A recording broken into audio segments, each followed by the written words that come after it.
faculty ni Remulla and ni Secretary Remulla, and I would believe so. I think against the president, this could be a betrayal of public trust. Yes.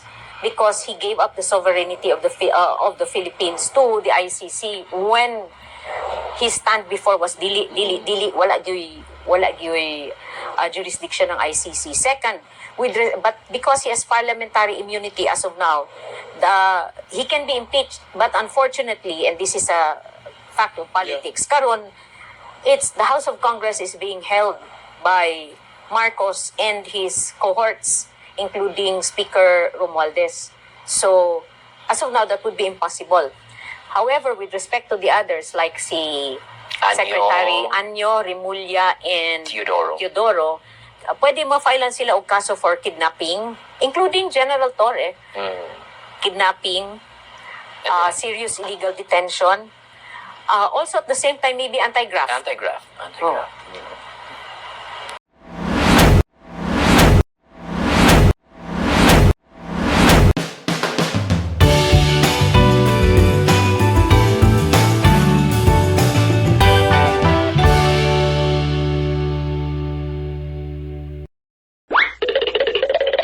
Special episode tonight og dili man gyud maayo ang mga pagkitabo recently, but out of respect and courtesy mo greet gihapon ko og maayong gabi sa inyong tanan, no, og kauban gihapon nato ang Mayor sa Davao City, Mayor Baste Duterte. Mayor, may gabi. Tonight we have invited two brilliant lawyers, no, to join us sa atong discussion karong gabi una, Mayor, to help us na magpasabot sa atong mga kaigsuonan labi na din sa Davao City, no. Ug sa ating mga kababayan, huwag po kayo mag-alala dahil magkakaroon po tayo ng subtitle po sa episode na ito. Mayor, to help us explain sa atong mga kaigsuonan unsa gyud ning mga panghitabo karon from a legal perspective. Una na dira kaning kinsa ba ning International Criminal Court, ang legalities, no, sa nahitabong pag-aresto kang PRRD o sa mga uban pang legal questions na atong nadawat gikan sa atong mga subaybay sa atong programa. Una na dira, Mayor, atong makauban ang atong abogada gikan pa sa Mandaue City, Cebu, Attorney Regal Oliva. Maayong gabi. Good evening. Attorney, salamat kayo sa Salamat sa pag-imbitar ninyo na ako. For flying in all the way from Cebu. Of course. It's an honor. Of course, one of the best lawyers din sa Davao City, ang atong kauban po, Attorney Dina Tolentino Fuentes. Good evening, everyone, and thank you for inviting me, Mayor Harvey. Thank you, Attorney Dina. So we have two lawyers, Mayor, joining us tonight. Let's go straight to the first question, no? Kani siya ang gusto gyud masabtan sa kadaghanan, attorneys. Kinsa ba gyud ning International Criminal Court kun ICC o unsa ba gyud ilang role o jurisdiction sa ilang mga member states? Kaya atong sugdan nga pagpaklaro, Attorney Regal. Okay, kaning International Criminal Court is an offshoot gyud sa so many courts, international courts nga gipang-create after World War II.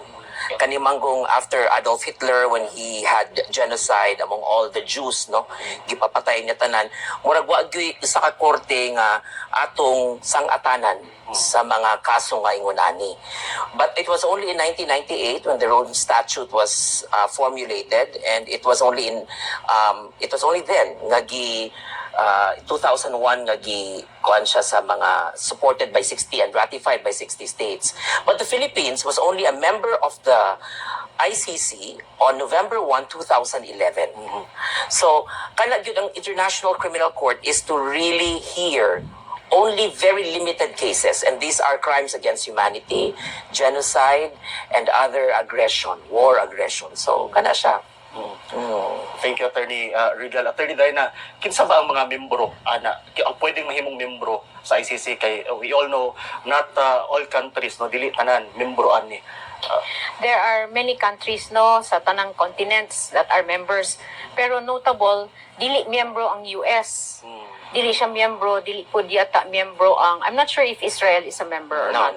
No, since it's not a member, it's kind of questionable nga kaning mga big states are not members, and yet it is the small states like us who are members of this country, of this ICC. Correct. Pero ubay-ubay na po ang daghan nga members, ha. It's about 120 members. Pero the biggest countries, Russia, US, China, India, They're not members. They're not. Karon, I think murag 196 na yata ang members. Oo. Yes, Mayor. No, I mean, what could be the reason nga nung ang mga states na ginatawag na to or kani mga countries nga naga-pa-member sila sa ICC? Ang reason sa United States nga di sila pa member, Mayor, kay di sila ganahan nga ilang military mo'y i-subject for ICC cases. I see.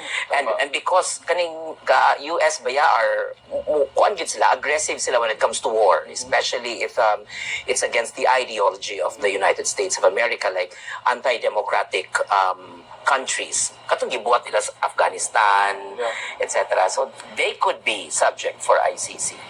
But were they a member before? No, You never. never. Ah, okay. I see. Same with Russia, India, China. They were never members. Precisely because of the fact that they have military might. And so they want to be able to do things their own way without having their sovereignty questioned under an international court. Okay. From that point, attorneys, no, simple, sa laptod nga pagkastorya, dili obligado ang mga nasod nga mahimong membro ana. No. Okay. Okay. Dili buat pasabot nga kung dili membro ka sa ICC, dili nagagana ang inyong justice system sa inyong sariling country. Not necessarily. Okay. No. Okay. So I think Ang kon lagi plus lagi anang mag-member tag ICC na lagi tay more diplomacy Okay. to other countries who are members also. And since we are also establishing very good diplomatic relations with other countries, that's why nagpa-member puta ana. That was the vision of the late President Noynoy Aquino anong nagpa-member pud siya ng ICC. Correct. So, ang ato ang gusto mawibawan na ni siguro by the end of this discussion, may bawaan na to kung appropriate ba ang intervention sa ICC Correct. aning Correct. case ni PRRD Correct. and PRRD. that is right. So before kumuha to dira Mayor, no, pasadahan lang nato. So what is the process of the ICC's attorney? What's next now sa step ba kay other people are saying na it will take years, minimum 8 years na nadagan na kaso. So in this case, Karen, sa kay PRRD, we are now at the bago lang na human ang pre-trial, and they've set the confirmation of charges in September. So Yes. after ana unsa ba atong ma-anticipate sa pinagi sa ilang timeline? After they've set the confirmation of charges is set in September. This is when they will inform the President Duterte, these are the charges against you. But as of now kasi sa warrant kasi there were 3 charges but only one was given a warrant of arrest katong murder. So I think it will just devolve there unless previous to that the prosecution will find other charges in which it ma-amend na pod ang mga charges. We hope not, no? But that is basically now what President Duterte is facing, murder charges. I will not call him former President Duterte because to me, he is my president. Klaroon lang nako, ha? To a lot Okay. of us. Exactly. Yes, A lot of yes. us. So, what will happen there is after the charges are confirmed in September, then trial will begin by the prosecution. But this will be a long way off kay unsa pa man September pa man. Although I really hope that President Duterte will be able to get an interim release. But it will depend on his lawyers. Yes. Pwede man guna, pwede na from now until September, President Duterte can already apply for interim release. The thing is, the judge of the ICC nga nag-hear atong first pre-trial hearing ni order na sa prosecution that immediately you should already present your evidences. Immediately. In other words, the defense and the prosecution should already be studying before September 23.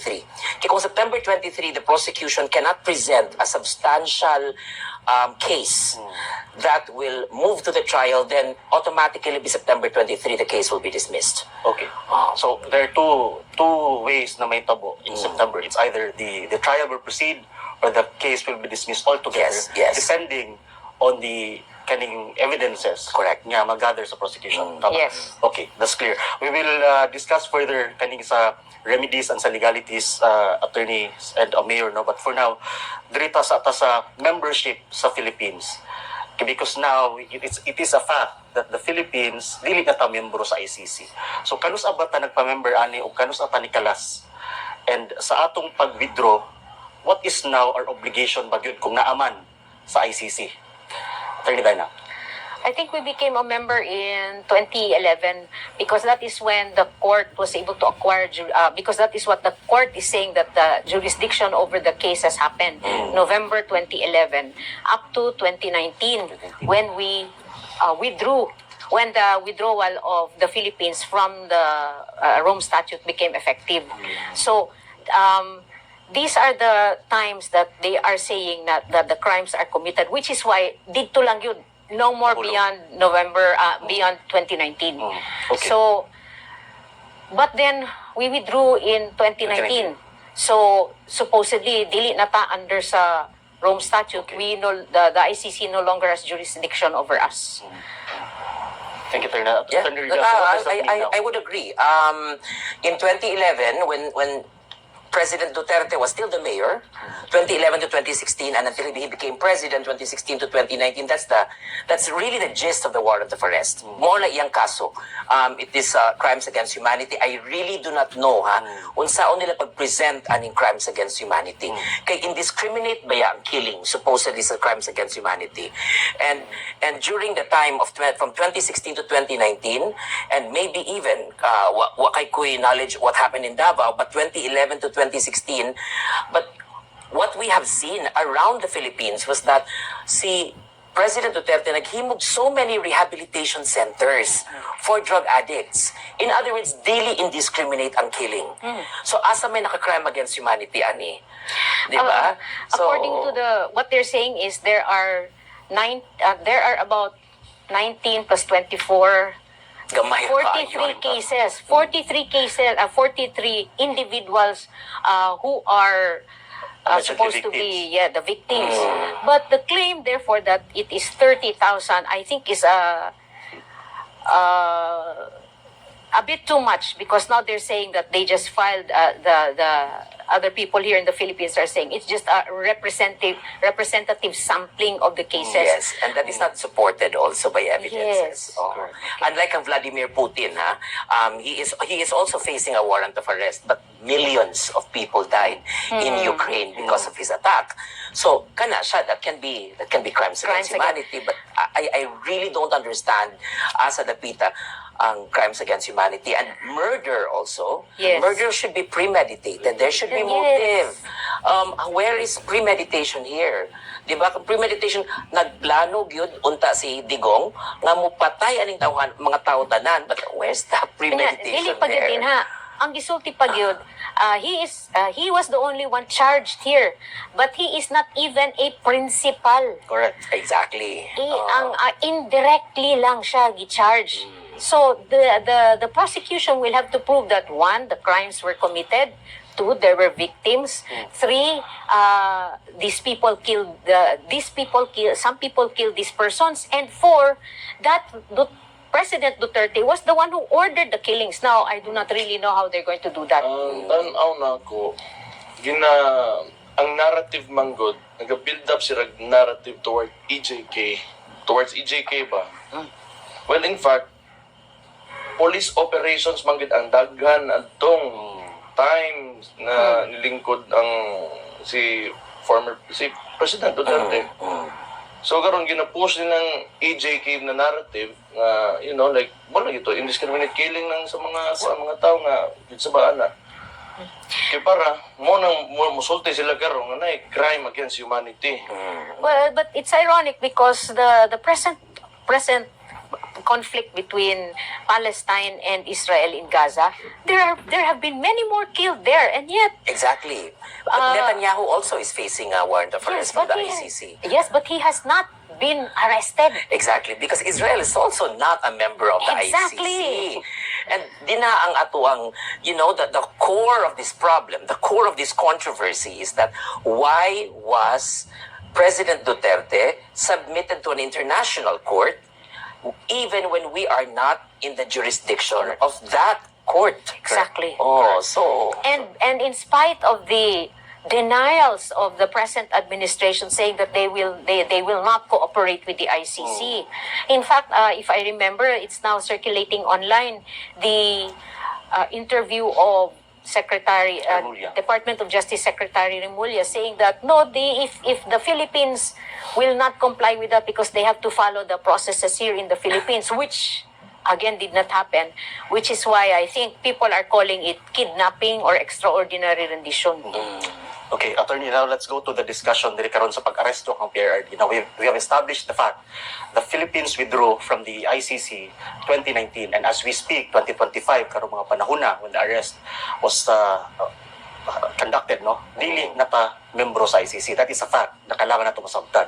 So, now, because of that, that raised a lot of questions sa legality sa mga panghitabo. Even E.S. Villaldea, in his opening statement sa ICC pre-trial, described it as it was a pure and simple kidnapping, right? So, why is that so, attorneys? No, from a legal perspective, what are the elements of the entire arrest procedure sa pangkahitabo na matawag na to, nga wag yun to ni Haom sa legal nga proseso, and that the former president was deprived of his constitutional rights? Do you think the country, no, with that premise ba, can we really lawfully surrender the former president to the ICC? Well, we could lawfully surrender him, but it goes to the question of jurisdiction of the ICC. Now, according to the ICC itself and the Rome Statute, jurisdiction is acquired when the preliminary investigation has been finished. Okay. At the time that the preliminary investigation was finished, it was already 2021, 2 years after we withdrew. Okay. So, the ICC, it is our stand that the ICC no longer had any jurisdiction as of 2021. And yet, despite that, the ICC, through its prosecutor, continued the investigations. In fact, the Philippine government, through the Office of the Solicitor General, filed a notice of appeal and an appeal brief questioning the jurisdiction of the ICC. Unfortunately, I think it was composed of 5 judges. 3 judges voted that the ICC had jurisdiction, but the presiding justice and 1 other dissented and made their dissenting opinion known, saying that they did not have jurisdiction. Juan, pero nga kung aware ang ICC ending by 2021 na humantong preliminary investigation. So why did murag nganong nila gidawat si Kuan karon dito sa Hague? Wala pa may hearing for that. I see. Yeah, but why did they cooperate with the government na wala sila jurisdiction? As of now, jurisdiction is not yet a question. Okay. They will discuss jurisdiction by September 23. Yes. So as of now, i-detain muna kaya na may warrant of arrest, and the prosecution in their prosecutorial brief said na the Philippines is now cooperating and is willing to hand in the President Duterte to the ICC.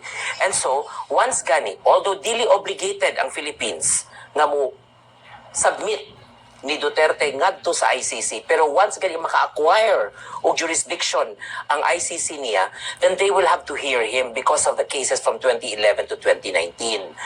Pero ang problema ana is the way he was offered. First, he was served the warrant of arrest. Number 2, how he was offered to the ICC. These are jurisdictional problems already. And that can be the first question. Because if you cannot pass on how you were arrested, how the warrant of arrest was served, then that case can automatically be dismissed. Because the fruit of the poisonous tree. Yes. Mama na siya. Di man na pwedeng discuss ta sa trial kung in the very first place sayop ang pagdakop. Okay, ang fruit of the poisonous tree is, Attorney Regal is saying fruit of the poisonous tree. Ang pasabot ni Ana is, if the process by which the evidence or jurisdiction, evidence was gathered was illegal, then any evidence gathered as a result of the process is also considered illegal and cannot be admitted in evidence. Okay. Kana to siya. Pero ako ba, anong nag-participate gihapon ng ICC? Okay, according to them, naman kunin sila jurisdiction from 2011 to 2019. So, gato yung lang ginaingon nga. Kana, yes. Pero kita, di kita obligated. Kay 2019 upwards, di naman ta member. So, supposedly, yun. kung si President Duterte muadto og United Kingdom and UK is a member of the ICC, he can be arrested there. Dili din he. Dili din gyud. And also, Gidunta diri. and also supposed to be gyud since 2019 pa na kita nag-withdraw, wala gyud dapat sila jurisdiction because that is really our stand. They have no jurisdiction. And in fact, the Philippines has been saying prior to the execution of the warrant of arrest, we will not entertain the ICC warrant of arrest. So it is really a great, how shall I say it, surprise that they did an about face. And in fact, it would appear nga beforehand pag yun, na sila, they were already in talks with the ICC for the issuance of the warrant of arrest. Bisa si Bongbong Marcos, kapila na ni gawas yung baba nga Dili niya. Di Di niya i-respect ang jurisdiction sa ICC. Pero granting with for the sake of argument, kung member pa lang ta sa ICC karon, if we're a member, diwa gyapoy jurisdiction ng ICC yor. Exactly. Why? Because we have laws. We have RA 9851. We have functioning prosecution. We have functioning courts. We have a Supreme Court that is still functioning. So, nganong kuhaon man ang kaso sa ICC? So, Exactly. di good pwede. Okay. To begin with. Okay, ang RA 9851 is the act on the Philippine law on international On crimes. humanitarian Yes, international humanitarian laws. humanitarian law, genocide and other crimes against humanity. So kanana siya.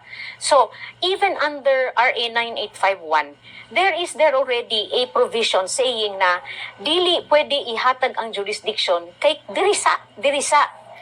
And even if there is already a warrant of arrest there, we still have to look at the applicable extradition treaties and laws. Exactly. Karon, we do not have an extradition treaty with the ICC because ICC is not a state. It's not a state. So, since we do not have an extradition treaty with the ICC, dili gid siya dapat unta gihatag dito sa ICC. So, this one really is a rendition, a kidnapping, plain and simple.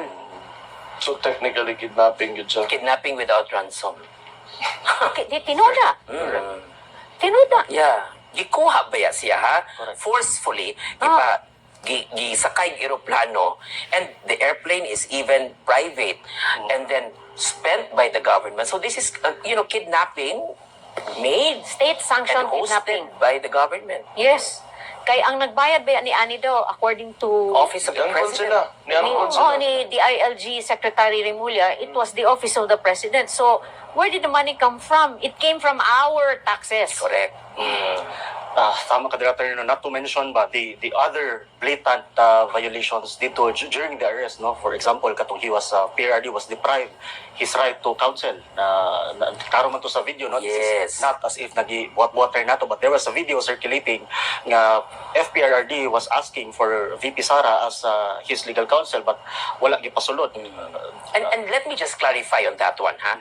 Kaya daghan kaayo bag mixed opinions all over online on that one nga kanang di man gid pwede si Sara mo represent ni President Duterte kay Sara is the Vice President and she is prohibited from practicing because of the ethical standards for public officers. Yes, that is true. Correct na. But the President can still request for a personal counsel. And a lawyer, once he takes his oath, once he passes the bar and accomplishes all the requirements from the Supreme Court, will never lose the status of being a lawyer. So, it is only, dili na ni Sara ang problema kung mo represent ba siya dili. So, sa korte. But unfortunately, she is not even representing him in court. President Duterte was asking for VP Sara, perhaps in her personal capacity as a daughter and as a lawyer, at the same time. Pero dili pa na. Attorney Martin Delgra personally told me ang iyang barong na daot because He was grabbed, no? he was grabbed and forcibly taken away while he was still talking to his client, which is a violation again of another RA, which gives people the right to talk to counsel freely without any intervention or obstruction. And yet, this was done. Second, ES Salvador Medialdia, gipusasan siya. Wala gipakita, ba't gipusasan siya at first diri sa likod? ni Torre mismo. And then later on, while he was escorted out, gitangtang ang posas para unta posasan sa atubangan. Pero gitangtang na ang posas. Pero giposasan siya for obstruction of justice. Ni General Torre. Wow. Yes.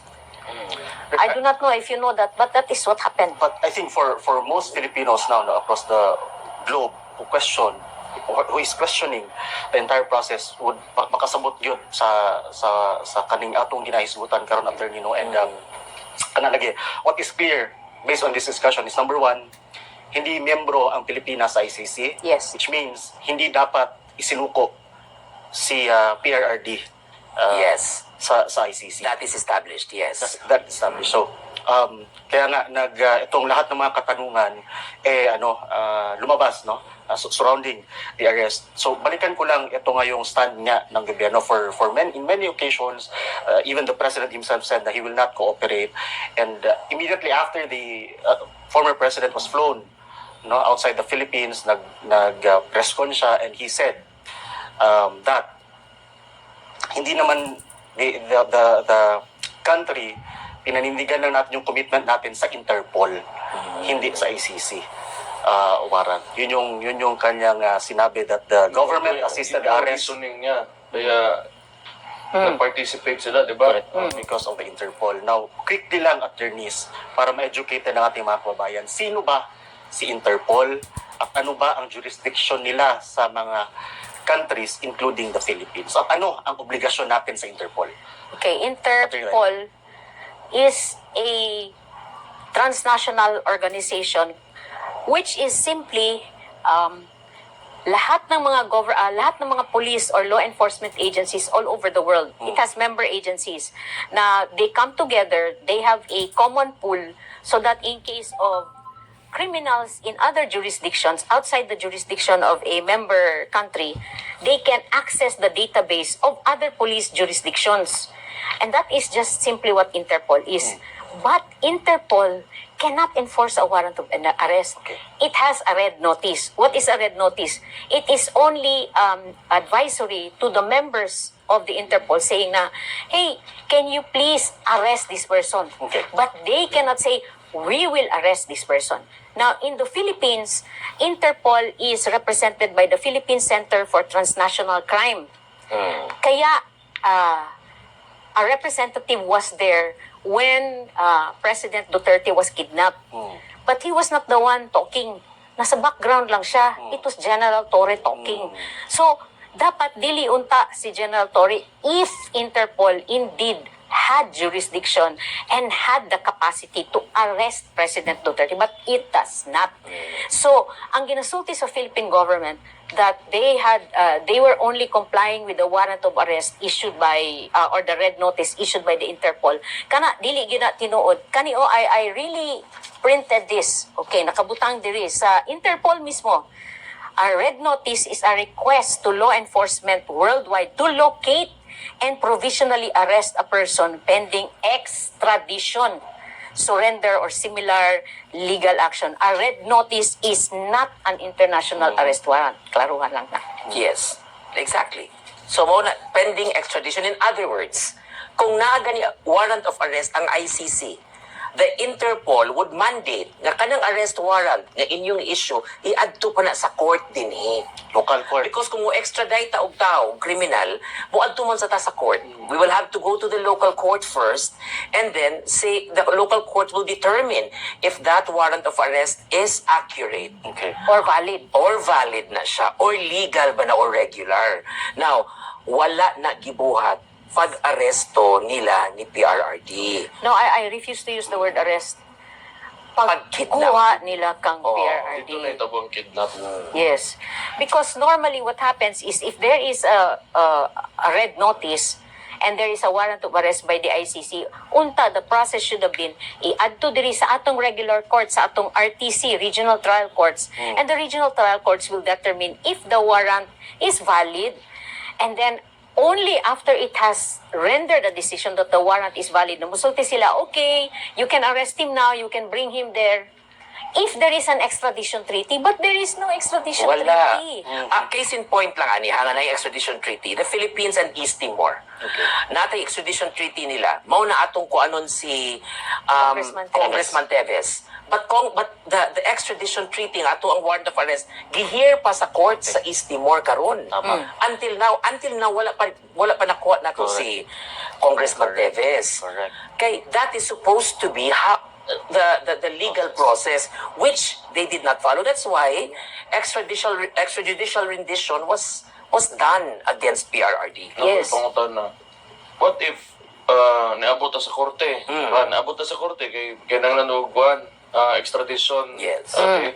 So tan-aw ninyo mo hold ba sa ang ilahang ang kaso nila? Para nako kung maabot sa atong court like ang na-jurisdiction atong time when he was detained there was the Manila RTC, the Court of Appeals and the Supreme Court. Kung i-present tong warrant of arrest, balibaran gid sila sa korte, Mayor. Why? Because moingon man gid ang courts, we are still functioning. Why are we going to surrender the president to another international body? Ayaw sa, hear it here. If we feel that it is not we are not bigod kaya sa atong judicial system, kay maybe ang kuwis gipatay ba while hearing his case, mga ana, kung bigod kaya, then that's the time that we will submit. That's the time that Section 17 will be applied. Kung di na gid kaya sa So Pilipinas. that's why they were really on a hurry Yes. Exactly. board the Board the president on the plane. and Before send the him to Netherlands. before the Supreme Court could have issued the TRO. Karon, in an extradition case, the party requesting extradition will have to present their evidence here in our local courts, but it's in Manila, RTC Manila. They will have to present evidence in our local courts, and it could take years. In the meantime, President Duterte could have asked for bail. So, while the hearing is going on, because they will have to prove, the foreign state asking for extradition will have to prove that indeed the laws there and the laws here are the same. And so because the laws there and the laws here are the same, then we can extradite him there because similar ang atong laws. Now, also, according to Attorney Regal, but our courts here will not give him up. Why? Because of the principle of complementarity. Unsa Yes. man na. ICC can only govern if our laws here are not, if our judiciary, our law enforcement is not functioning. Now, because of what the Philippines did, the Philippine authorities did in surrendering, in kidnapping President Duterte and giving him to the ICC, does it mean that the Philippines no longer has a functioning judicial system? I violently object that. Why? Because I believe and uphold the sanctity of the judicial functions here in the Philippines. Are they saying that we have already descended into chaos? I do not think so because the Supreme Court is still functioning. And this is where the whole thing is now. Mura Maginoo gisurrender atong sovereignty by President Marcos to another country. So how is it? It's just like him saying that this state is not functioning anymore. So unsa naman data karon? No, but if he's saying, if the implication there is, if he's saying that the state is not functioning, then how does that reflect on his administration? Precisely. Wala na gid ni siya. Dapat siya ang balikan sa ICC sa tinuod lang sa iyang ginabuhat. Supposedly yun. Kay karon, this I do not have the data, no. But a lot of my friends are saying talamak ng droga ngayon. Pero klaro man siguro gid kay ning bugibuhat nila karon nga it's all about politics. Politika kayo. This is political. September pa ang kuan, human ang election by then. So they just want to take out from the chessboard, no, from the equation, PRRD, kay he's gaining traction. Exactly. And that's what they're afraid of. You know, I truly believe na kabalo bitaw kaning, di ba you're talking about the chessboard? Kana kaning mamate na ka, ma-checkmate na ka, Yes. ilan na lang Correct. Yapo na lang. Yapo nila chessboard. Tinubog na lang style. Very, like I have been saying, very Machiavellian ang ginabuhat nila karon. And with the disclosure of the ILG Secretary Remulla that the ones who orchestrated this was Secretary Anyo, Secretary Chidoro. Teodoro himself, and the President, It Where will really, that lead us, no? exactly. So it's like now I understand why they have the capability to do this. And I cannot understand why 4 people will decide that the sovereignty of the Philippines is null and void anymore. Yes. Pero kuya na siya ba, ito malaking issue ito. Kasi isipin mo, what is the position of Anyo right now? And National National Security Advisor? Defense. Defense. And Si Gibo ang National Defense. National Security Advisor. NSA. Yes. And NSA siya. how about Gibo? Defense Secretary. Defense Secretary. National To add Defense. si John Vic Remulla who is DILG.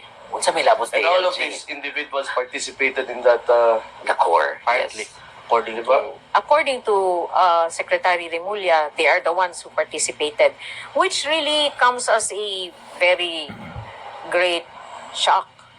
Because then you ask the question, considering that Secretary Anyo was also in the administration of President Duterte, Yes, DILG, no? DILG, and not only that, when he retired, he was immediately given a position in government. And for, I think, all throughout the time that President Duterte was in office, Secretary Anyo was also in office. So, I really cannot understand why he would do this. I'm not saying that we should have patronage politics, no, but I just cannot understand, knowing what went on during President Duterte's administration when everything really nahapsay yun ang Pilipinas as compared to now. So, I leave it up to you. I do not want to say more. Thank you, attorneys. I think those were very good points that we've raised here, and we have more facts now. No, number one, balikan na ako tong Interpol. Interpol, yes, they exist, no, but an Interpol red notice is not an international arrest warrant to begin with. So dili pwede nga kato ang gamiton nga basihan nga mupunit og usa ka citizen dinhi sa Pilipinas. Number two, si Interpol moagi paghihapon will have to go through the local courts para ma-justify or ma-grant tong ilang request to extradite a particular citizen. Two facts, ladies and gentlemen, which the latter wala gyud na nahatag kay PRRD. And I think, Attorney Regal, your example kanang kay Congressman Teves, sakto gyud kayo na there's an ongoing extradition case. Matanawa dito, Congressman Teves is still in East Timor. The case is being heard, no? So, di na siya bakat, mao na siya ang kamatuoran, Tubawen News. So, dirita karon, Mayor and attorneys, no? I think klaro naman yun, wala na may kailangan ilalis dito sa legalities ba, sa pag-aresto. And we really hope that the ICC will also see that matter objectively the way we see us. Nakaidungag, Mayor, or pwede kong okay. Now, dinita karon sa remedies. Na naman dito si PRRD? Ano ba? Okay, sa laktod na pagkastorya, PRRD is now being detained dito sa ICC. Unsa ang iyang legal remedies prior to the confirmation of charges in September? What can the lawyers of PRRD do? They can ask for his interim release. It's I think just so you can understand, no, it's similar to mga yatag bail diri ba, but something similar like that. Although dili gid siya similar, but it's something like you ask for your release samtang wala pa gadagan ang kaso, and then even while the case is going on, you are out freely.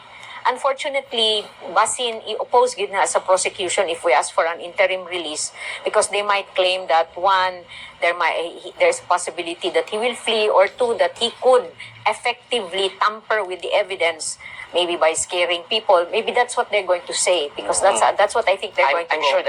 sure they will do that. Yeah. I'm sure they will do that. But the interim release or ang bail manggod sa ICC, conditional kay na siya. Yes. So it could be that he will only be scot-free pero only in the Netherlands. Yes. Pwede po nga it can also include host countries like Yes. Germany and UK.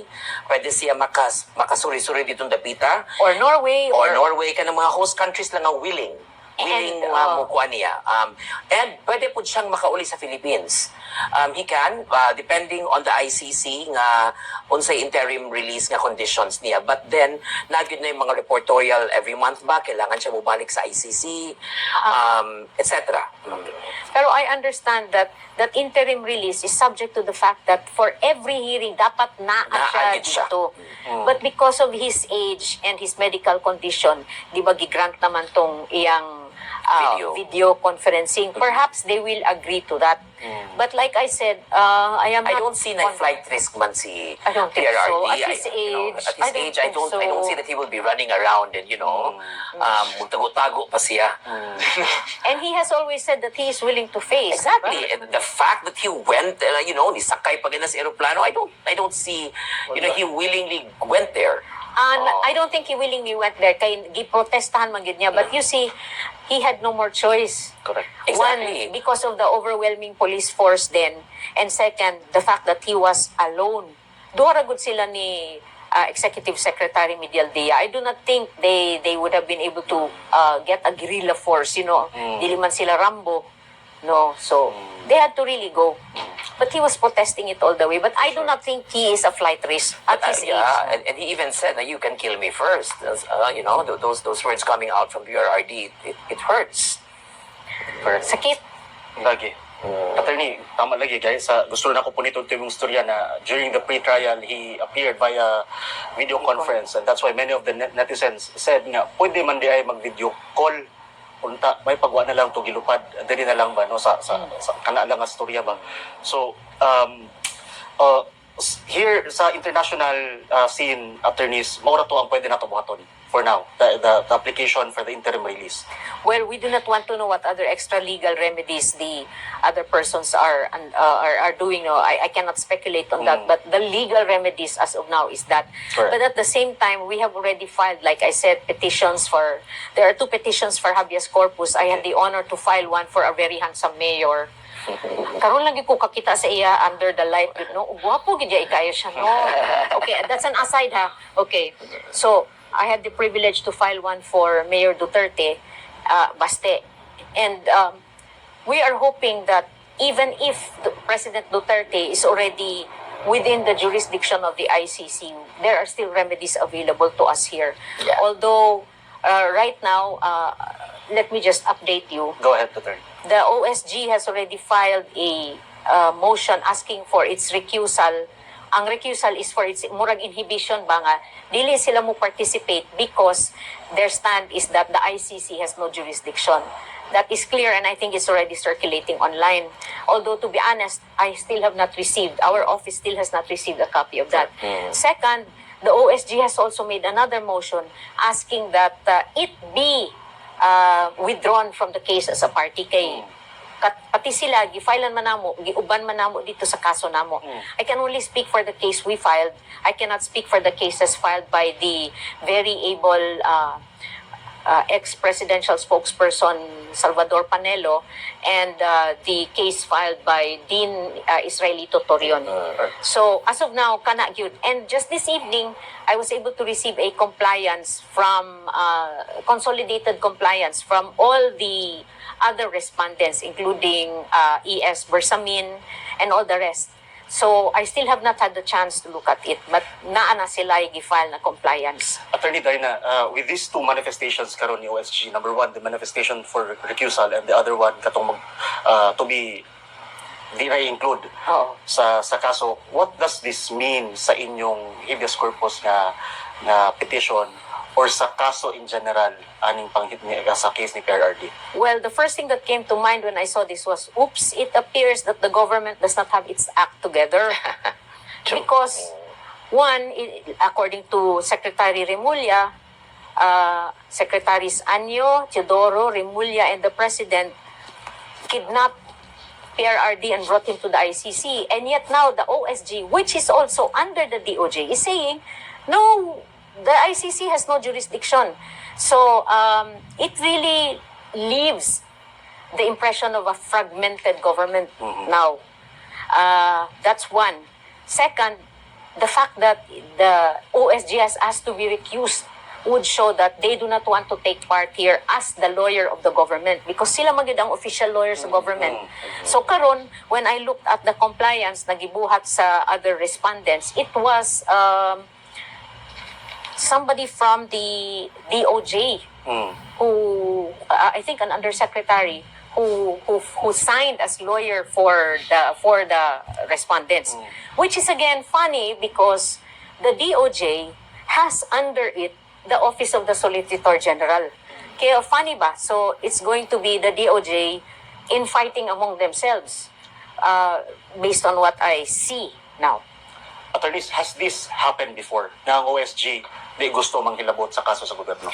Because the OSG is not the lawyer of the not just the lawyer of the government, it's the lawyer of the people. Okay. So ang nahitabo diri, there have been cases where the OSG has sided not with the plaintiff or the petitioner where it is supposed to side, but has actually sided with the other side. Yes. It has tried to be very fair, ha. So although I will be surprised at the nahitabo diri na they did that, because this is a case of transcendent national importance and even global importance. So I would just like to salute the courage, the moral courage of the Solicitor General Guevara on this and his people. Basig ikapoy na pud siya, no? Kay katupong the last time siya nagkuha siya sa intahon dito sa Supreme Court. Mo ito siya katubag ni Justice Amy ba? Nagliso din taon siya dipinsa na gyud ani nga state. And I think this is the right time that he has to speak up, because he, as you said, he made already the appeal brief previously. So Just pero when the right hand does not know what the left hand is doing, so They can kung naning nahitabo karon, they cannot. okay. When the right hand does not know what the left hand is doing, you know what that is? It appears the brain is not functioning, so there is a lobotomy. Yeah, Okay. and ang kuwan na gid ana, they don't have clean hands. Okay. Attorney, if I may intervene, I think one very good, not very good, but one point dito sa manifestation na gisulti sa Office of the Solicitor General is that they stand firm, no? Ang ilang justification ba why they're inhibiting is that they stand firm with their belief that the government has no legal obligation to cooperate with the ICC nor recognize any process emanating from the ICC following the effectivity of the country's withdrawal from the Rome Statute. So, attorney, kami nga nganong tao magpasabot ani murag ning pwede ba siya nga murag gisulti siya nga mali gyud ang gibuhat atong pag-aresto? Mura jud din ana. Because I'm sorry, the beautiful Attorney Regal was mentioning about the appeal brief. Isa man ang appeal brief basin wala mo nakasabot. The appeal brief was filed by the Philippine government through the Office of the Solicitor General, signed by Solicitor General Guevara, where they appealed the decision of the ICC pretrial chamber ba ito, saying that dili dapat unta, we really did not fall under the jurisdiction of the ICC. However, this was denied. And out of 5 justices lagi, 3 voted na we are under the jurisdiction of the ICC, but 2 dissented. So, ang appeal brief dito, very clear man yun. This Nag-cite appeal sila. brief was filed to the ICC. And this was very clear. Nag-cite yun instances dito si Solicitor General Guevara na, hey, our courts are functioning. In fact, these are the cases we filed. These are the investigations pending as of now. Daghan gito. So perhaps he did not want to, how do we call it, go against himself if he will file an appearance and represent the respondents in this case, because he has already filed an appeal brief saying na wala jurisdiction ng ICC. And that might be the reason of the recusal, because one of the reasons gyud nga mo inhibit ang OSG is one, conflict of interest, number 2, kung ethical. But for them it will be unethical for the lawyer to persist with the case. Unethical maggyud kay human naman sila file ani, and they have already made a stand. So if they still continue to pursue the case, murag wag goodness, murag unsa naman din ni OSG. So they might just be one of those people gihapon nga ma-question yun nato ang unsa asa magid ang inyong unsa man loyalty, heart and brain gibutang. Pumunta na ba kung, di ba? With all that transpired sa kaning kidnapping sa akong amahan. Unsay sala sa mga taong involved ani, and di ba si Remulla, si Anyo, What's the possible legal ani? na ba sila na ba sila kaso ani tanan? Silang gibuhat, silang involvement sa kuan?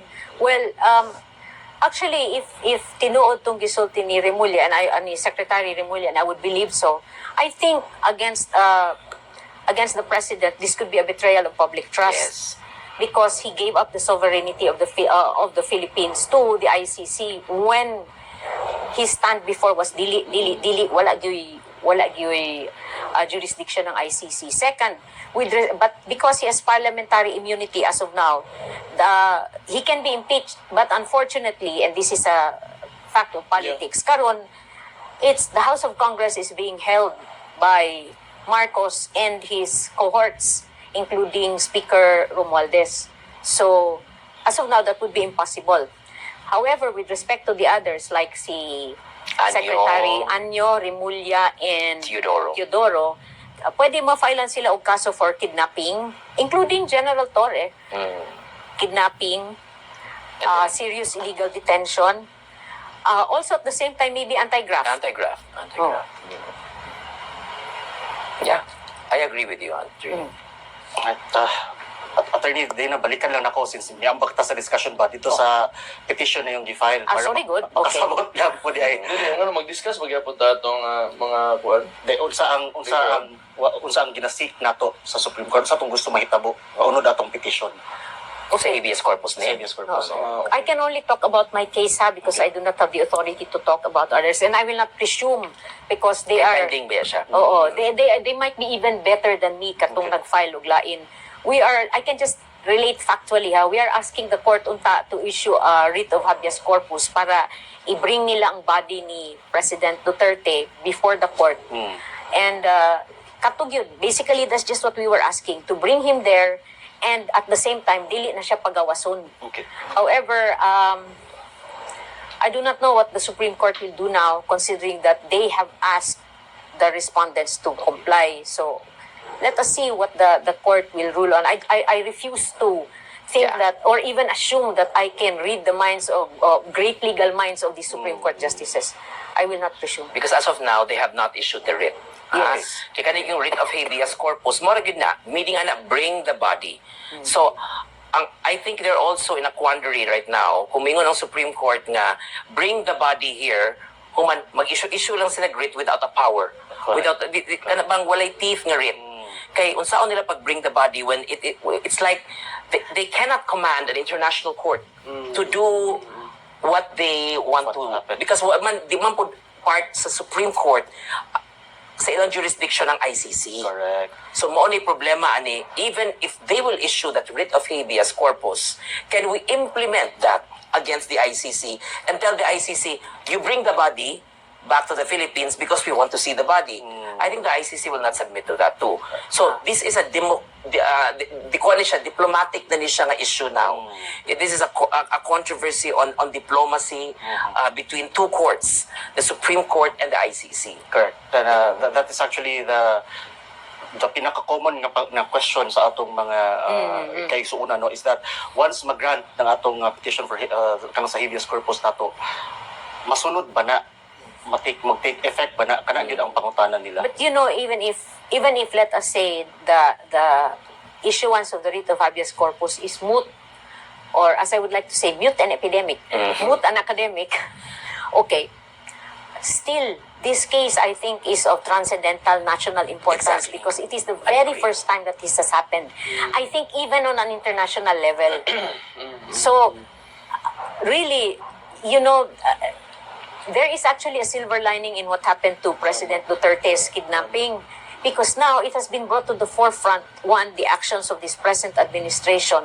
Second, the fact that whether or not the ICC really has, jurisdiction over cases where the state is not, where a state or a government or a republic is not a member already of the ICC. So, that's why I think there is also kanang ugong gani kayo sa international scene. And to add, natay functional gyud na Exactly. Nga justice system. Justice system. Actually, Mayor, actually, Attorney, nahadlok yun ang other states, especially the non-member states of what's going on. That's why even now China already issued a statement about, warning the ICC on and that they're watching the ICC on what's going on, because it can have very serious implications, not only to the Philippines but also to other countries who are not even members of the ICC. Nga pwede rin silang dakpon anytime sa ilang country. And then i-deliver nga to and humana. Oo. Oh, because this is the first time That it in the ever history of ICC nga nahitabo ni nga nay gibutan nga to nga dili member sa ilang sa ICC. Ang implication mong good din na is based on principles of international law, even if you're not a party to the Rome Statute, you are not a state party, you are a non-member country, this can already be used. If there is going to be a decision by the ICC, this can already be used and cited in other jurisdictions, in other countries, which is why grave yun kaayo ni. This is really of great importance, not just to the Philippines but to the world. Correct. The entire world is actually watching, listening, and following the developments of this particular case. Dili makita nato ang unsa kalapad ang jurisdiction sa ICC, unsa kalapad po ilang discretion when it comes to taking jurisdiction from from future criminals in other territories ba? Oh, as against national sovereignty. Okay. Which is very, very important, ang national sovereignty. But I have to give it to President Duterte. No matter where he is, he is really a person who causes change. Yeah. Causes change. That's that silver lining, I would have Yes, to agree. that's the silver lining there. For legal study, and I don't want him to be the guinea pig in this one, ha? God forbid. But for legal study and legal, kuan lang gid siya, for jurisprudences to enrich our legal minds, this could be a very great case. But then again, I'm just very sad that it is him who is subjected to this hulabaloo.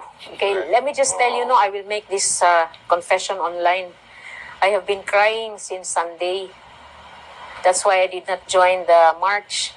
Kasi mohilak na pud ko dito, mo breakdown ko. I have been breaking down since Sunday. Gahapon, karon na pud. Just to get it out of my system, just to clarify, my crying is not because of, my crying is because of rage against what this government has done to him, rage that the rule of law is not being followed. So, but we cannot do anything, and I refuse to give in to my rage. So I am trying to find in my heart the peace, gani. But it's difficult. And I think many Filipinos, many Davaoenos feel the same. Kanaganing feeling ninyo, inutil mo, wa mo'y mabuhat. And to do that to a beloved person of Davao City.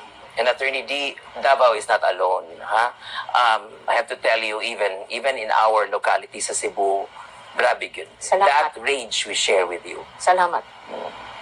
Because then, to know that we are not alone is something that is, how do you call this? Shared grief is better shared.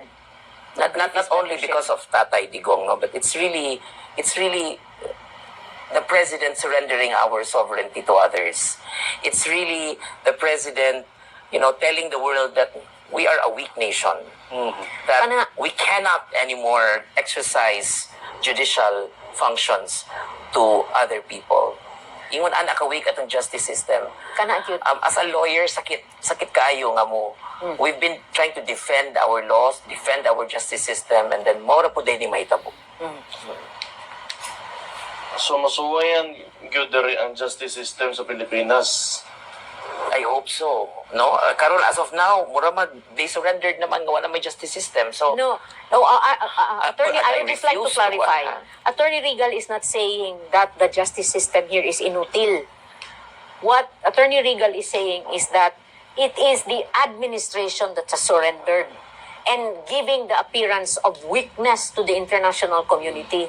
But I stand firm that our judiciary is a robust system. It is thriving. In fact, it is very vital. It is doing things now that has never been done before. I agree. And it's keeping up with the standards ba. Despite the fact that there was a pandemic, I think that the judiciary now is very viable and the system is viable. It's just that the perception ba the perception given by the government that surrendered him is very disheartening when kita Filipino ta lupang hinirang niya murag wala man tay lupang hinirang. Correct. We all share that grief and rage, Attorney Darna. No, many of us share that, and gaya ng sinasabi natin, at this point, we need to use that grief and sadness to continue pushing forward, to work together in bringing PRRD back home. Mayor, would you like to add I know how something? they feel, Manggod. Yeah. Bisag ako ba, sa gobyerno, pag yung makita mo yung mga tao na walang tiwala sa inyo, masakit. It's like you're there for nothing. You don't have a purpose. Ana, gina siya. And mo nag-feeling sa mga tao pod karon, Mayor. You know, I would dare say that majority of the Filipinos are now feeling that way. Well, Attorney Regal, you know, we just have to look at the reactions across, not only in the Philippines, but the entire world, but Filipinos gathering, speaking up, you know, really doing their share also. And I think, you know, I think there have been ilang rally, mga 60 plus since. Correct. And hindi pa tumitigil, Mayor, you know. And not only rallies, mga lightning rallies, Mayor. Like for example, mag-program lang, like mag-basketball, and then mag-go mag-invocation diya, mo kalit nagsagit, Duterte. These are things that, you know, these are symbolism of people telling the administration that they are not happy with what they did. Exactly. Well, they can all downplay this gatherings all day one, no? But we know for a fact na people are not happy with what's happening. Nahurot naman ang akong talking point sa discussion nato, but before tamo end, gusto lang nato istoryahan pod kaning if pwede gusto niyo isgutan inyong komento aning pagpatawag ron ni Senator Amy Marcos og hearing in aid of legislation to question daw, imbestigahan ang pagdakop kay PRRD.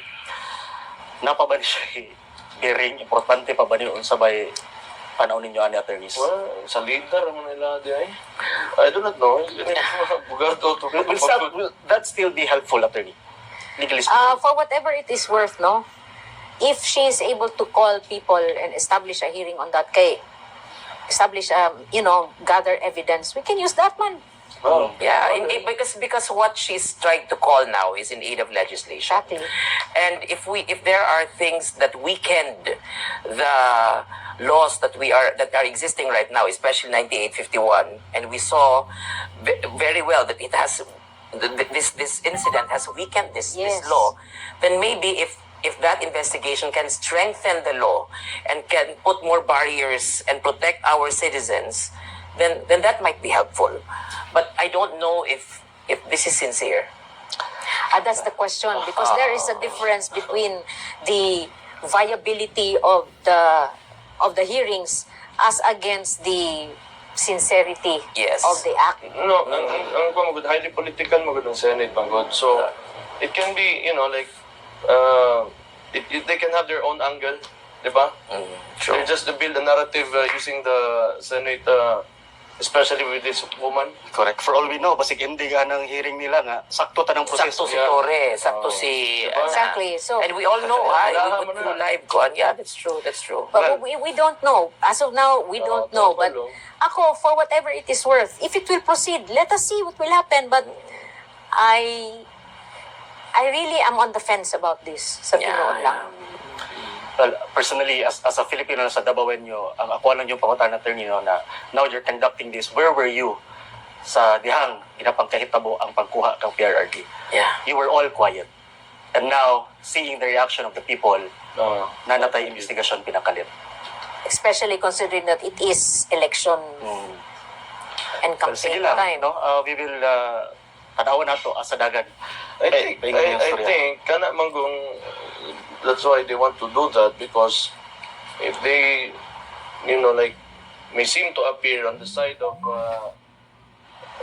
President Duterte. President Duterte, then they could get makuha nila lahat yung all those people who are talking now was out on the streets. And to think, Mayor, this is what's happening right now, especially from where I come from. Not everybody supported your papa's war on drugs. Dili mo gyud. right now, it's all about people going out and supporting prayer rallies, not because of the extrajudicial killings. It's or they support Duterte. They're out there because they're threatened with what's happening. Because President Marcos just surrendered our sovereignty to the ICC or to a foreign body or to a foreign national. And this is a danger. Kung musulti ta sa una nga, President Duterte was like, surrendering our sovereignty to China. This time, it's a person that we surrendered. It's a symbol. A person who's very, very symbolic. Atong gisurrender nga to sa ICC. So, this is worse. And that's why people are going out. No, they might say that if we have to try Duterte, let's try him here. Let's hear him here, because we have a justice system that exists. Anong ipagawas pa man? It's our sovereignty ba? It's our being a nation nga gi-call into question naman good. And that strikes very deep because it is our national identity that is already being hit by this act that was done. So, sakit jud kaayo. Because for me, when I go out of the country, there is always a part of me that is tense. Because I am not on Philippine soil. But the moment I step on Philippine soil, maski di na lang sa tarmac, gani, kanang mubaba ang akong tiil sa tarmac, muragi ko I'm now Balik ang home. confidence ni mo, no? Oh, I am now home. There is something in the air, something intangible that says, this is my home. And that is what I feel was violated. And so it really strikes at the heart of the Filipino character. Because what the people need to know also, Attorney D, is that, let's go back to basics. The elements of a state. People, kailangan og tao ang usa ka state. Second, we need a territory. The Philippines, the archipelago is our territory. We have it's being stated in the Article 1 of the 1987 Constitution. The third, the one is ang atong people when we have the government. So we have a valid government now, and that's a presidential form of government. And the fourth is sovereignty. Without sovereignty, you cannot have a state anymore. It's not functioning anymore. And that is what murag gipagawas ni BBM nga what tay sovereignty. So what are we? Unsa man ita nga state? Anybody can just come here, conquer the Philippines. Well, I think Luzon already, sees us as really very varied, di ba? Para nila, they are Southern European, whereas... Ayaw na ito. Di ba? Sakit ba? Sakit. Nga na yung nga concept. So, Attorneys, I think sa laktod nga pagkastorya ba, kitang mga pobre o gyano ron, kung nabuhat nila sa former president, na kapasidad unta mo kang ugado, how much more nga kaya nila nang buhaton sa ato. And I think, mauna ang kabalakan. exactly. Kana, nga storya gani, there are now people jokingly, saying kung magpa-blatter ko, asa man kumupile, there is amo sa dahig na kumuanto. nga storya ba? And so people really understand the danger ba, angay kabalakan. It's creating a state of instability in the minds of the Filipino people. Nga naman, it's like, do we still have a functioning government?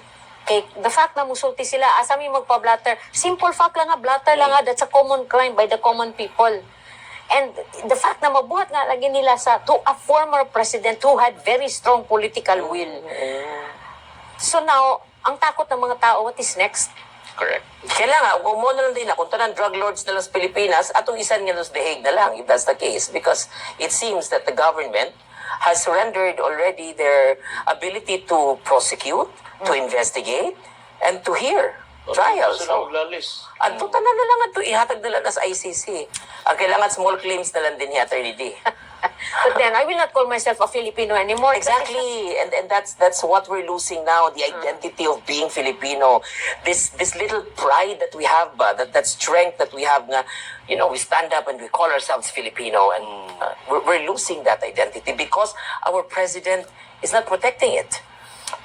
That is true. And what's really inspiring pag yun ani nga despite him, the former president, being detained dito, ang iya gyapong sulti sa mga tao is, maging kalmado, and that there, nagyurit kuning, maabot yun ang adlaw.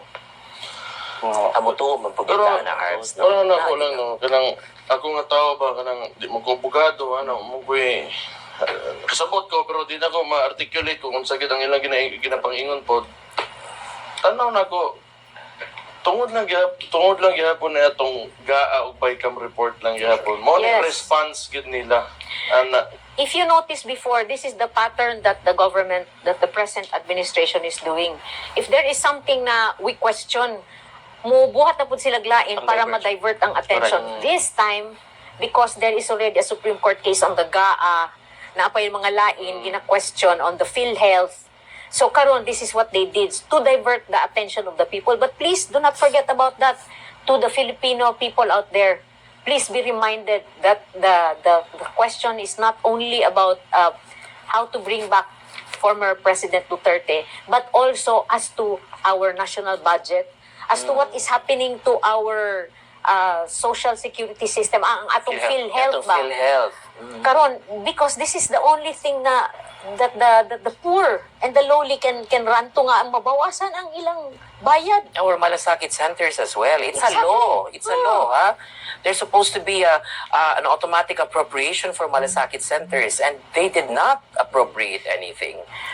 So these are, we have to also protect, by April 1 and 2, we have to The oral arguments. tune in on the oral arguments. Please do not forget, April 1 and 2. Do not forget, sa Supreme Court. naglisod sila tubag eh. Oh, Naglisod sila tubag.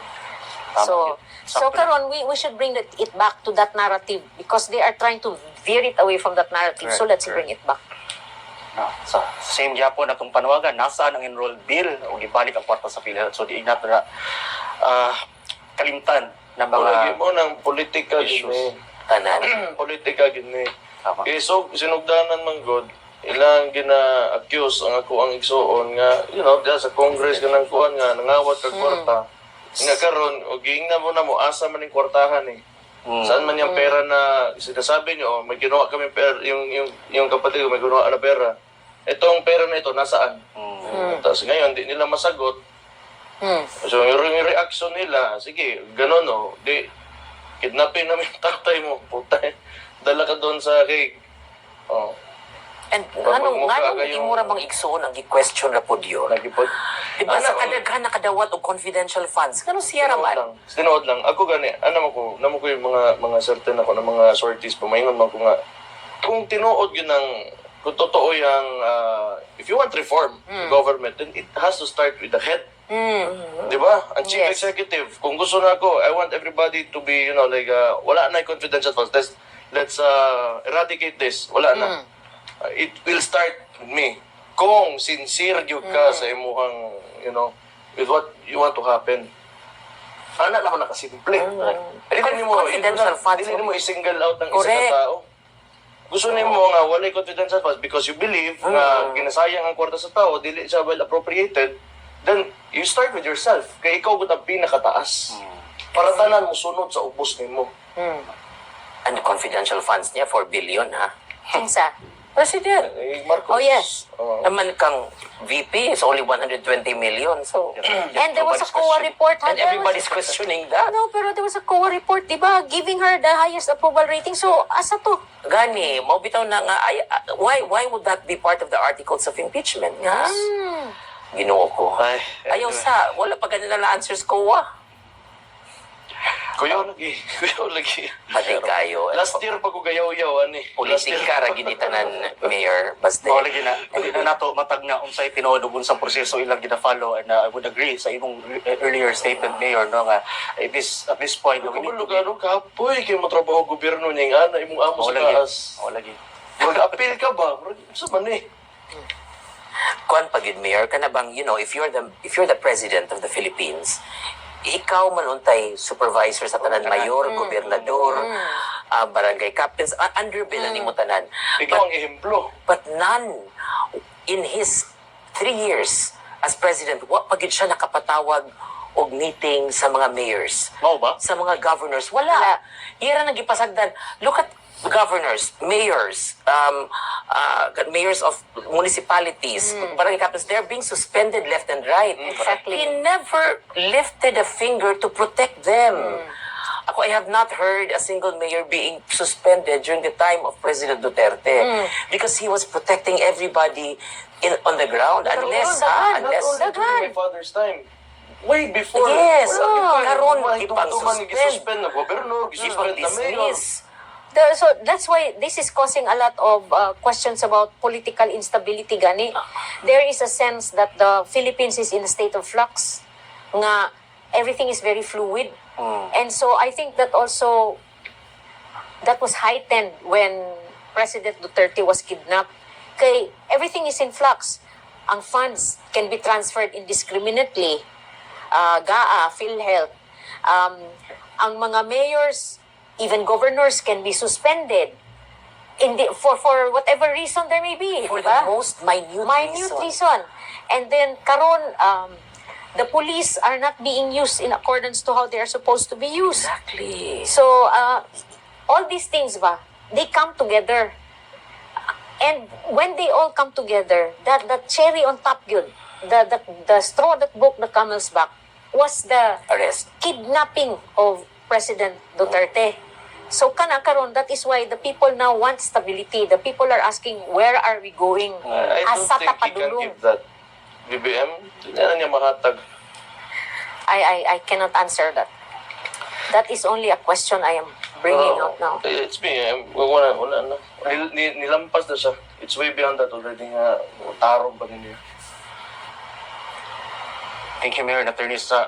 Before we close the discussion, since we have two lawyers here, Mayor, po para i-appeal na lang po nato ni sa pagpasabot sa atong mga kaigsunan labi na diri sa Davao City. Kay karon na istorya nagagawas nga si PRRD, since he's detained, is disqualified na isip kandidato pagka-mayor. Attorney, from a legal perspective, unsay kamatuoran ang istorya sa status karon sa kandidatura ni PRRD isip mayor sa Davao City? Okay. Even under international law, an accused is presumed innocent until proven guilty. So, he has not been proven guilty yet. In fact, wala pa gani nag-start ang trial. So, he can still be elected by the people. It is only when he becomes convicted that he is disqualified. But as of the present, dili pa siya disqualified kasi September pa baya ang hearing, next hearing. So that is after the elections already. So, he can still run. And this is already, I think, stated by COMELEC Chairman Garcia that he can run. Yeah, Okay. so that. Yeah. Would you like to add that? No, it's okay. Okay. So I think that's another fact, Dabaweños, no? Si PRRD is still a candidate for the mayoralty post diri sa Davao City o pwede gyapon nato siyang botohan. Dili mawala yung pangalan sa balota. So kana klaro. Tanaw na kung istorya dayon to si Comelec para di na siya maipit ni Marcos. Sige, na niya. Hindi siya maipit ni Romualdez. Si Romualdez mo ginagsigikuan niya. Anyway, Mayor and attorneys, we've covered all the discussion points that I prepared this evening. Unless there are other things na you think wa pa nato naisgutan o gusto nato ipaklaro sa atong mga kaigsunan sa ating listeners. Regarding PRRD. I have a message for the Filipino people and to the Davaoeños. Please pray for peace. We are in a new age now. I believe in the new age theories that we are already in the age of Aquarius and it's supposed to be that love that prevails. So I am praying for peace and healing of this wounded land, this wounded and broken country. So please, to the Filipinos, if we collectively pray for peace, if we collectively pray for healing, I think healing will come. But we do not know what form it will take. But I am hopeful that healing will come if we all pray for peace for this country. Thank you, Attorney Dina. I think mura closing naman tano before we end, magpasalamat lang gid mi usab Attorney Dina for your usual support and for sharing your knowledge and expertise diri sa Bakar. Attorney Regal, I know you're very busy dito sa Mandawi City karon, no, sa pag-atiman pod sa atong mga kaigsuonan dito. Nakahatag yung kag panahon nga mo ato dire your message. All for Mayor Baste, all for the Duterte family, of Ayun, course. salamat. You're always welcome in Davao City. Yes. May I add something? Go ahead, Attorney. I would just like to say that I have seen Attorney Regal online, no? And I have always admired her and her views. And to see her now in person, murag bucket list check gani. Ay, wow, Attorney D. Thank Oo. you, thank you. Balikan ako, Attorney Regal, your message to our fellow Filipinos, labi na dito sa Mandawi City po, dato mga kiksuon. Yeah, foremost, we're very, very happy that we were among the last cities to have been visited by President Rodrigo Duterte during the Maisog rally.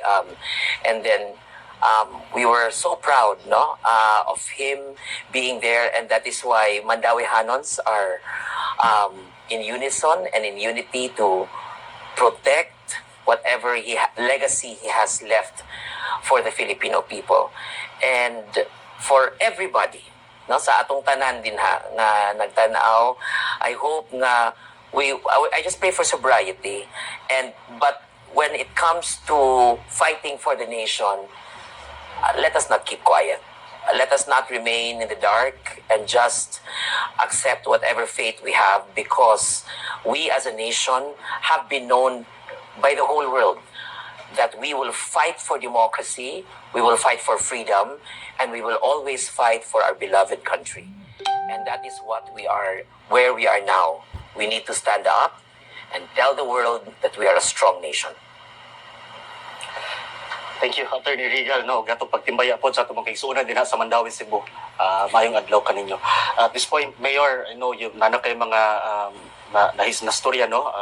Bahin aning mapahitabo, but if there's anything you want to say, ilabi na Mayor, sa mga tao karon sa tibuok kalibutan nga padayon nga gawas o nag-speak up bahin sa ilang sentimento kanisa nahitabo kay PRRD. Una, magpasalamat ko sa Attorney Dina o Attorney Regal Oliva. Tama ba ko? Yeah. Salamat kayo sa inyong pag-guest diri sa moang kuan.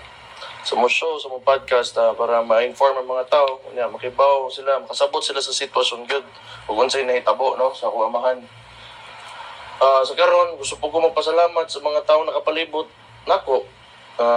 Kamo, ikaw, Harvey, ang crew, tanan, pati ko mga katabang, o nabilin ako mga security.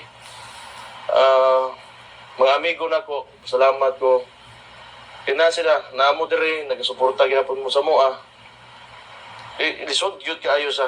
Lisod kay sa nga sitwasyon nga kanang gina-single out mo sa usa ka presidente. Di ba? Kanang kuan ba? Kanang targeted mi ba? Bugat kayo ang mga kuan, ang sitwasyon karon. Kanya, usay pag mumata ko, gatuo ko gani ko nga damgura, dili di ay tinuod gyud ay ni tanan. Tinuod di ba? Wala gyud ako na imagine na moabot ning aning klaseng sitwasyon sa akong kinabuhi, no, kay sulod ko politika kabalo mo ko naa magi problema pero dili ingon ani kagrabe. So sa mga tao sa nga nagagawas, salamat kayo sa inyo ha. Karon nakita gyud nako nga unsa ka kuan gyud well loved ang ako ang papa. Kita na to nga dili lang labi na mga OFW kay kani sila mga basic yun ng mga tao. Nani sila yung mga trabaho, true.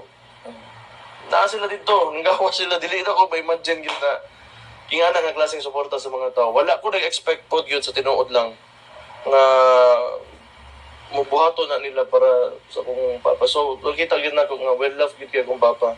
So, probably na gyud siya himong tama para sa itong nasod. Kaning sitwasyon, tanaw na ko, kabalo mo, di ba ko maingon nga desperado ko, di mo ko nahadlok ninyo. Sinuod lang, bisag unsaon. Bisag pagpatyon ko niya, wala ko ana. Nisuod ko aning trabaho ani, gusto na ko, nga nako'y maghatag to society or sa bisag diri sa syudad, o nako'y ma-offer sa mga akong constituents, mga Pilipino. It's either to inspire o mahimo kong emplo sa inyo. Pero ganing ingon ani nga klaseng gobyerno, well, I'm a student of political science. Kay bao ko kung asa ang gobyerno when too much is too much already. So ayaw gyud mo expect nga mo atras ko ani. ginasulti na ako sa inyo. Bisan pagkunsaon ko ninyo, di ko ninyo mahadlok. Kaya tanaw na ko, from my own point of view, naagi mo'y sayop. Naagi mo expect nga di ko musukol ninyo. Bisan pag ingani na lang, karong gamay na lang.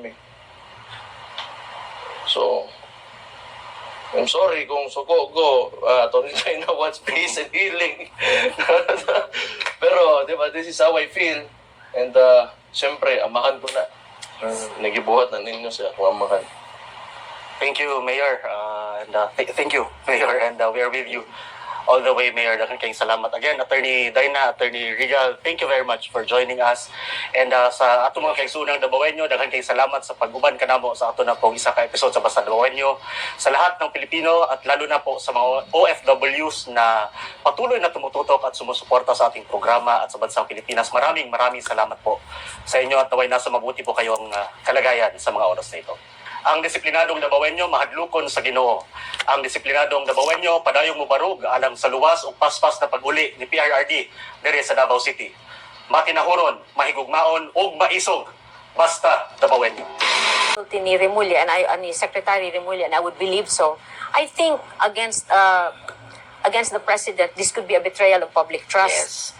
Because he gave up the sovereignty of the Philippines to the ICC when his stand before was dili wala gyud jurisdiction ng ICC. Second, but because he has parliamentary immunity as of now, he can be impeached. But unfortunately, and this is a fact of politics, karon it's the House of Congress is being held by Marcos and his cohorts, including Speaker Romualdez. So, as of now, that would be impossible. However, with respect to the others, like si Secretary Anyo, Remulla, and Teodoro, pwede ma-filean sila og kaso for kidnapping, including General Torre, kidnapping, serious illegal detention, also at the same time maybe anti-graft. Anti-graft. Oh.